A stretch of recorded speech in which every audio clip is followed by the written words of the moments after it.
வணக்கம். இன்னைக்கு வகுப்பில் பாலிட்டியில் ஃபண்டமெண்டல் டியூட்டிஸ் வரைக்கும் இருக்கிற யூபிஎஸ்சி ப்ரீவியஸ் இயர் கொஷின் பேப்பர்ஸில் என்னென்ன கேட்டிருக்காங்கன்னு பார்ப்போம். First question, the parliament of India can place a particular law in the 9th schedule of the constitution of India.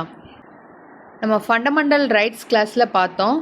31Bன்றது என்ன, 9th ஷெட்யூலில் கொடுக்கப்பட்ட சட்டங்களை பாதுகாக்கிறத பற்றி பேசின ஆர்டிக்கல் தான் 31B. இந்த 9th ஷெட்யூலில் ஃபஸ்ட்டு அமெண்ட்மெண்ட் ஆக்ட் மூலமாக 1951 சேர்த்திருப்பாங்க. 9th ஷெட்யூலில் இருக்கிற சட்டங்களை ஜுடிஷியல் ரிவ்யூவிலிருந்து பாதுகாக்கிறது தான் இந்த அட்டவணையோட வேலை. பாராளுமன்ற சட்டங்களாக இருந்தாலும் சரி, மாநில சட்டமன்றங்களால் உருவாக்கப்பட்ட சட்டமாகவும் இருந்தாலும் சரி, நம்ம தமிழ்நாடு ரிசர்வேஷன் சட்டத்தை நம்ம 9th ஷெட்யூலில் தான் பாதுகாத்து வச்சுருக்கோம். பட் 2007 ஐஆர் கொயல்லோ கேஸ் வருது. இதில் ஜுடிஷியல் ரிவ்யூன்றது basic structure of the constitution. அதை வயலேட் பண்ணுற விதமாக 9th ஷெட்யூலில் இருக்கிறத கொஷின் பண்ண முடியாது அப்படின்னு சொல்ல முடியாது.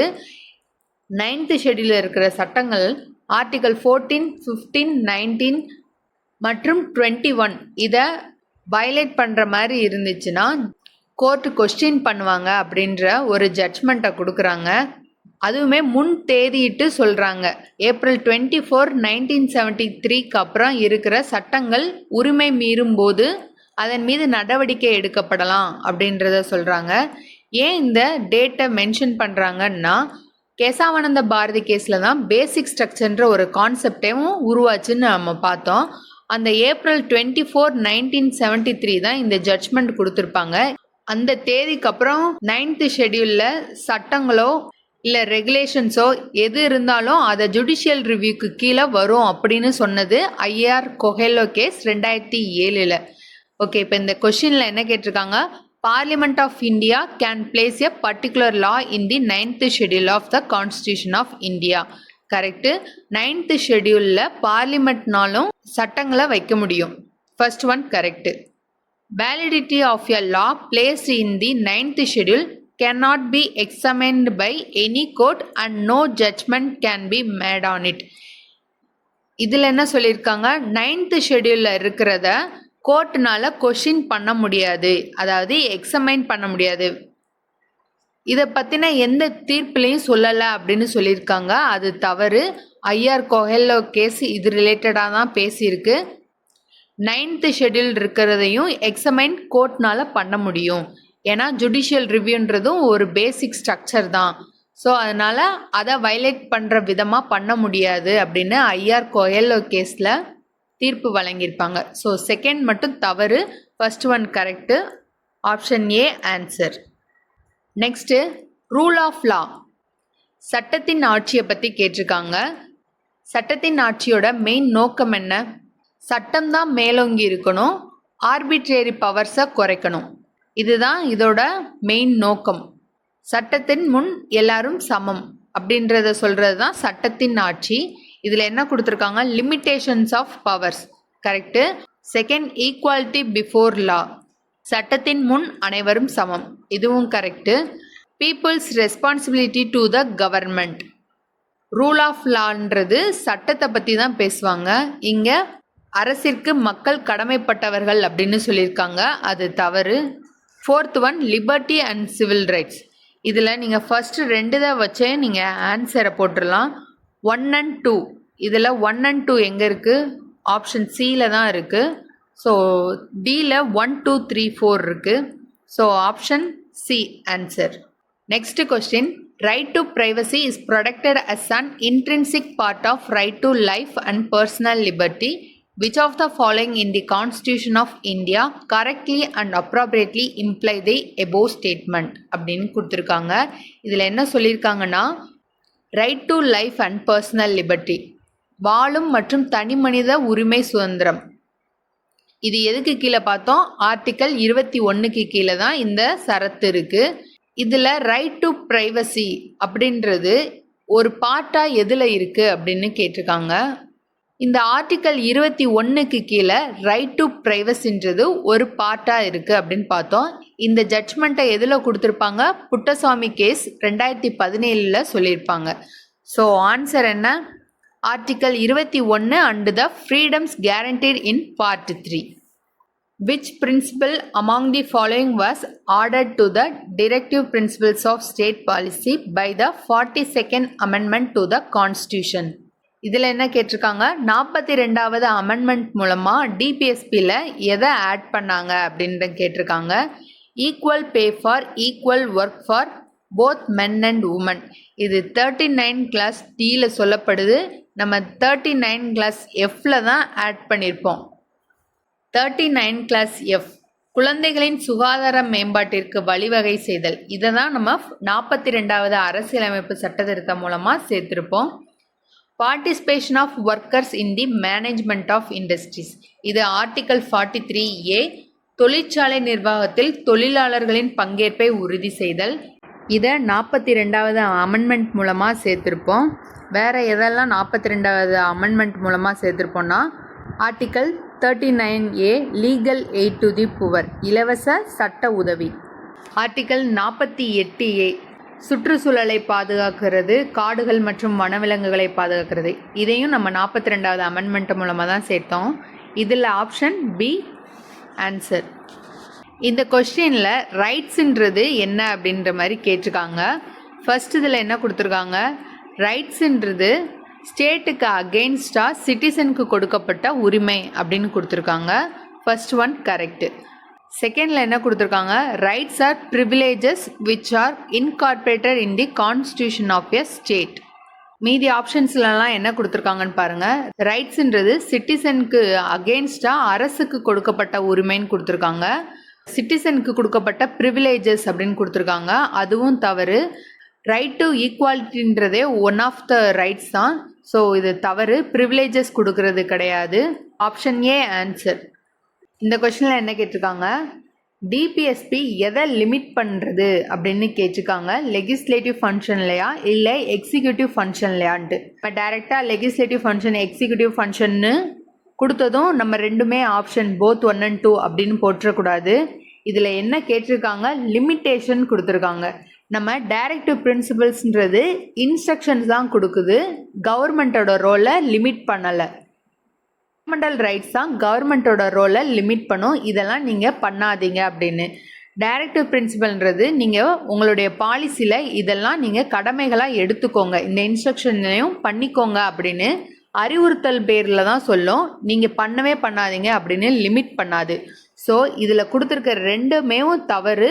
Option D neither 1 or 2.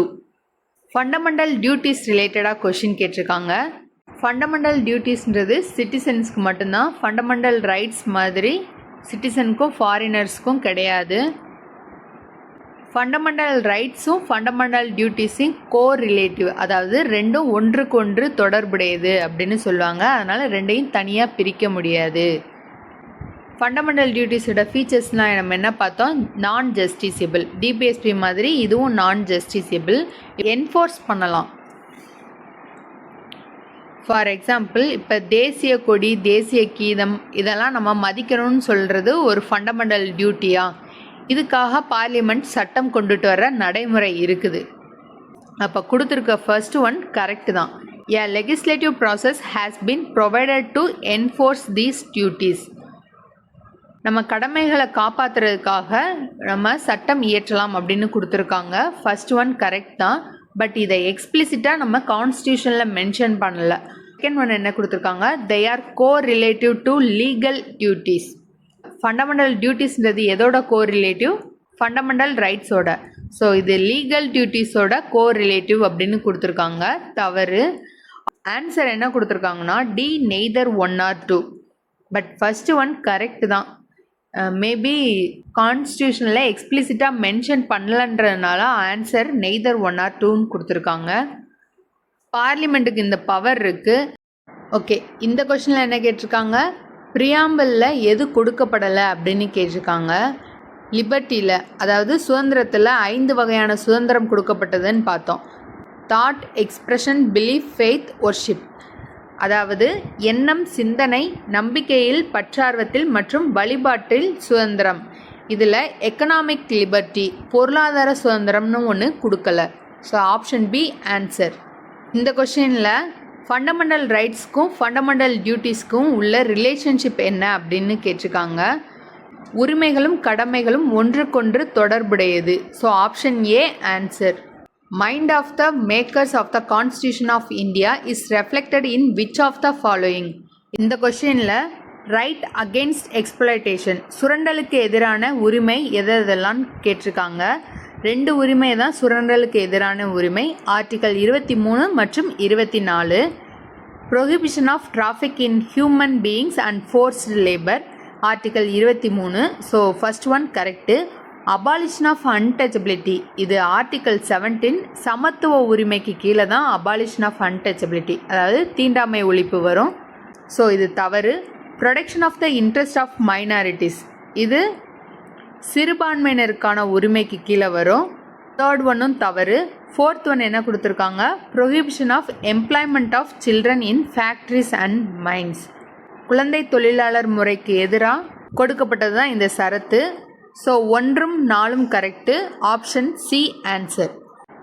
Indian federalism, இந்த கொஸ்டினில் இந்தியன் ஃபெடரலிசம் பற்றி எது தவறானது அப்படின்னு கேட்டிருக்காங்க. அதாவது இந்திய கூட்டாட்சியின் தன்மையை பற்றி தவறானது என்ன கொடுத்துருக்காங்க அப்படின்னு கேட்டிருக்காங்க. இந்திய கூட்டாட்சின்றது அக்ரிமெண்ட்னால சேர்க்கப்படலை. சுதேச அரசுகளை நம்ம எப்படி இணைச்சோம், நம்ம நாடோட கூட்டாட்சி முறை எப்படி உருவாச்சுன்றதை பார்த்தோம். ஸோ ஆப்ஷன் டியில் என்ன கொடுத்துருக்காங்க, ஃபெடரேட்டிங் யூனிட்ஸ் வந்து அக்ரிமெண்ட்னால தான் இணைந்தது அப்படின்னு சொல்லியிருக்காங்க. அது தவறு. So option D answer. இந்த கொஸ்டினில் என்ன கேட்டிருக்காங்க, 9வது அட்டவணையை கான்ஸ்டியூஷனில் எப்போ யாரோட டைமில், யார் பிரைம் மினிஸ்டராக இருந்த டைமில் சேர்த்தாங்க அப்படின்னு கேட்டிருக்காங்க.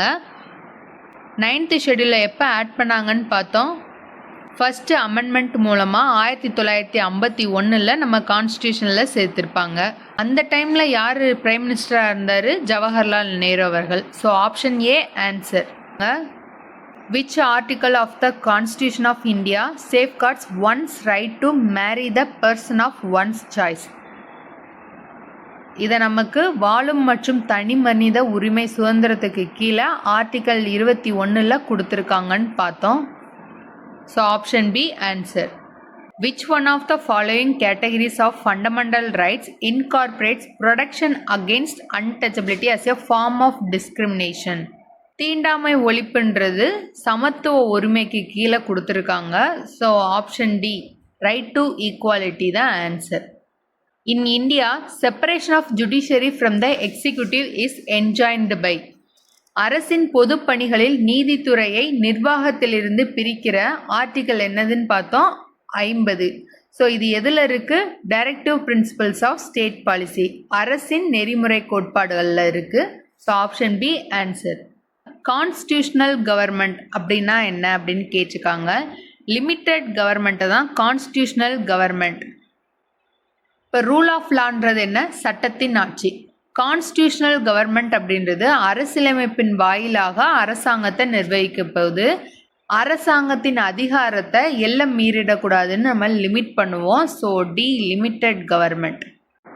இந்த கொஸ்டினில் என்ன கேட்டிருக்காங்க, பாராளுமன்ற முறை அரசாங்கம்னா என்ன அப்படின்னு கேட்டிருக்காங்க. பாராளுமன்ற முறை அரசாங்கத்தில் 6 ஃபீச்சர்ஸ் இருக்குது. அரசியலமைப்பின் சிறப்பம்சம் கிளாஸ்லேயே பார்த்தோம். ஃபஸ்ட்டு நான் இதை ஒரு ரீகால் பண்ணுறேன். பெயரளவு மற்றும் உண்மையான நிர்வாகிகள் இருக்கிறது. Presence of nominal and real executives. Majority party rule பண்ணுறது, அதாவது பெரும்பான்மையான கட்சியினர் ஆட்சி செய்வது.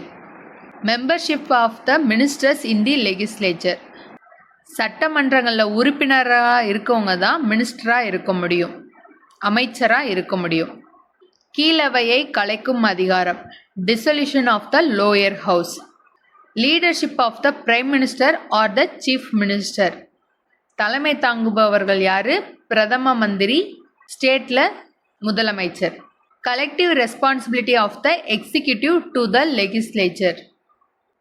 குழுவாக சட்டமன்றத்துக்கு பொறுப்பு வைக்கிறது. இந்த 6 ஃபீச்சர்ஸில் இந்த ஆப்ஷன்ஸில் எது ரிலேட்டடாக கொடுத்துருக்காங்க அப்படின்னு பாருங்கள். All political parties in the parliament R represented in the government.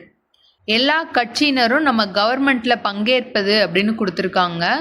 Option A தவறு. மெஜாரிட்டி பார்ட்டி தான் அரசாங்கத்தை நிர்வகிக்கிற பொறுப்பு இருக்கு. ஸோ ஆப்ஷன் ஏன்றது தவறு.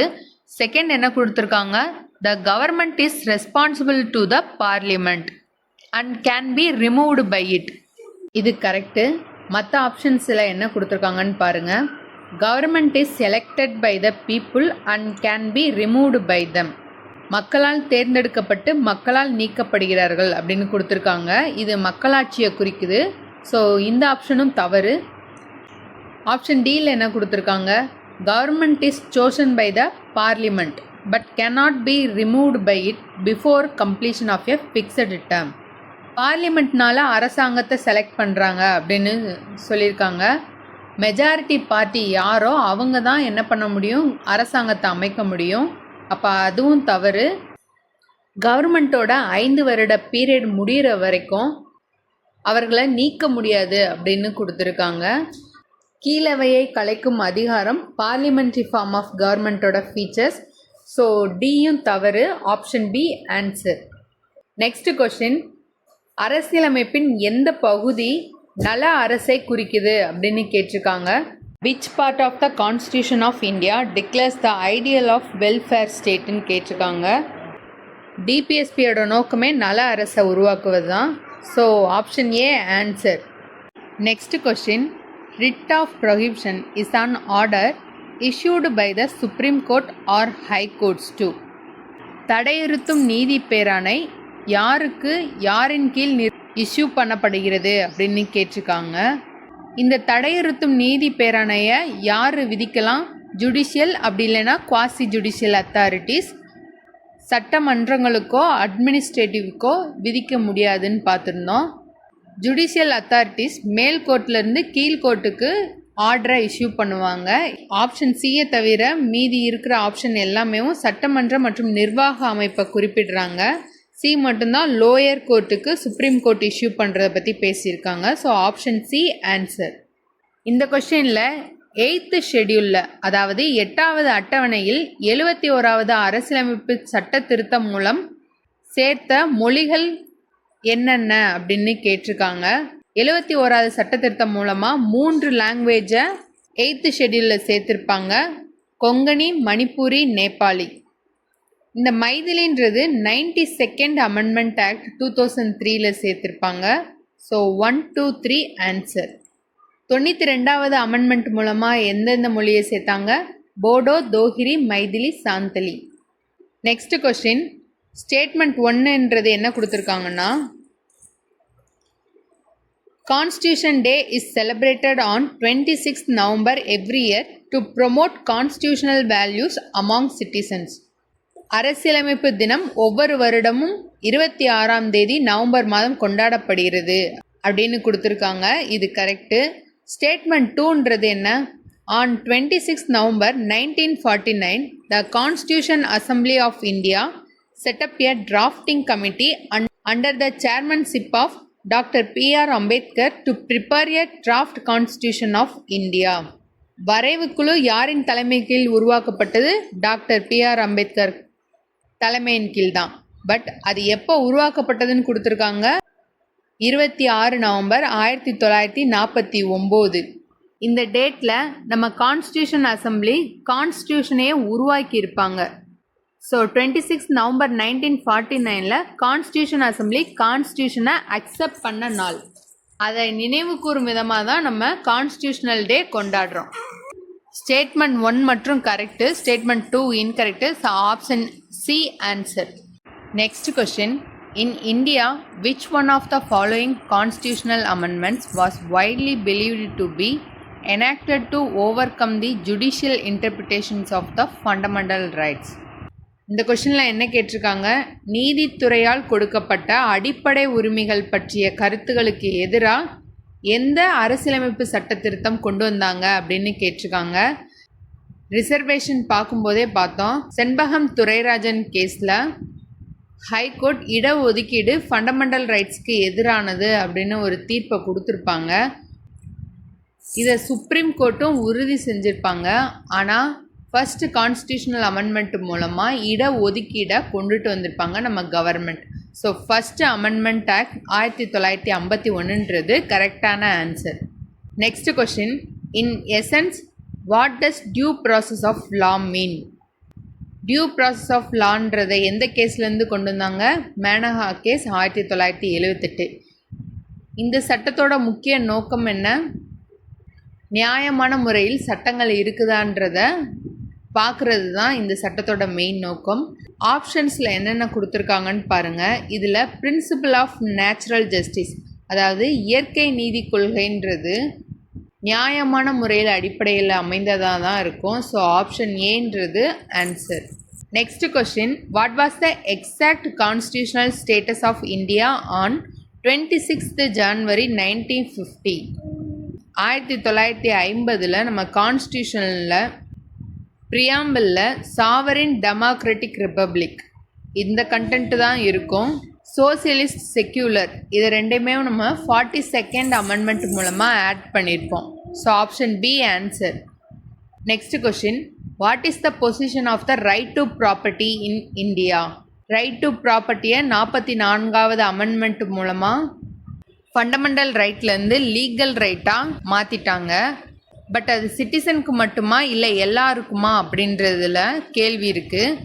ஆர்டிகல் 300A என்ன சொல்லியிருக்காங்கன்னா, எந்த ஒரு நபரோட சொத்துக்களை இல்லீகலாக பறிக்கும்போது அவங்க கோர்ட்டை அணுகலாம். அதில் சிட்டிசனாக இருந்தாலும் சரி இல்லை ஃபாரினராக இருந்தாலும் சரி. So option B answer, legal right. இப்போதைக்குலாம் நமக்கு ரைட் டு ப்ராப்பர்ட்டின்றது சட்ட உரிமையாக தான் இருக்குது. ஸோ எல்லாருக்குமே இது பொதுவானது. Option B answer, legal right available to any person. Next question, under the Indian constitution concentration of wealth violates. DPSP கிளாஸில் பார்த்தோம். இது எந்த ஆர்டிக்கலில் இருக்கும்? 39 clause C. So option B answer. Constitutional government அப்படின்னா என்னென்னு, கான்ஸ்டியூஷனல் கவர்மெண்ட்னாலே லிமிட் பண்ணுறது தான். So option D answer, a government limited by the terms of the constitution. Next question, right to privacy. இந்த கொஸ்டினை ஆல்ரெடி பார்த்துட்டோம். Option C article 21. Next question, இந்த கொஸ்டினில் பார்ட் 4 அதாவது டிபிஎஸ்பி ரிலேட்டடாக கொஸ்டின் கேட்டிருக்காங்க. அரசுக்கு வழிகாட்டும் நெறிமுறை கோட்பாடுகள் ரிலேட்டடாக கொஸ்டின்ஸ் இருக்குது. ஃபர்ஸ்ட்டு என்ன கொடுத்துருக்காங்க? they shall be enforceable by courts. டிபிஎஸ்பின்றது ஜஸ்டிசியபிள் கிடையாது. ஸோ கோர்ட்னால் என்ஃபோர்ஸ் பண்ண முடியாது. செகண்டில் என்ன கொடுத்துருக்காங்க? they shall not be enforceable by any court. Second one correct. Third one, the principles laid down in this part are to influence the making of laws by the state. அரசு சட்டம் இயற்றும்போது இந்த கொள்கைகளை அடிப்படையாக வைத்து இயற்றும்னு சொல்லியிருக்காங்க. Third one correct. So 2, 1, 3 correct, 1 தவறு. So ஆப்ஷன்றது so answer D 2, 1, 3 only. Okay, இது வரைக்கும் ஃபண்டமெண்டல் டியூட்டிஸ் வரைக்கும் இருக்கிற UPSC previous year questions paper 2017 2024 வரைக்கும் இருக்கிற கொஷின்ஸ் பார்த்துருக்கோம். மண்டே யூனியன் எக்ஸிக்யூட்டிவ் அதாவது ஒன்றிய நிர்வாகம் மாநில நிர்வாகமும் சேர்ந்தே பார்த்துறோம்.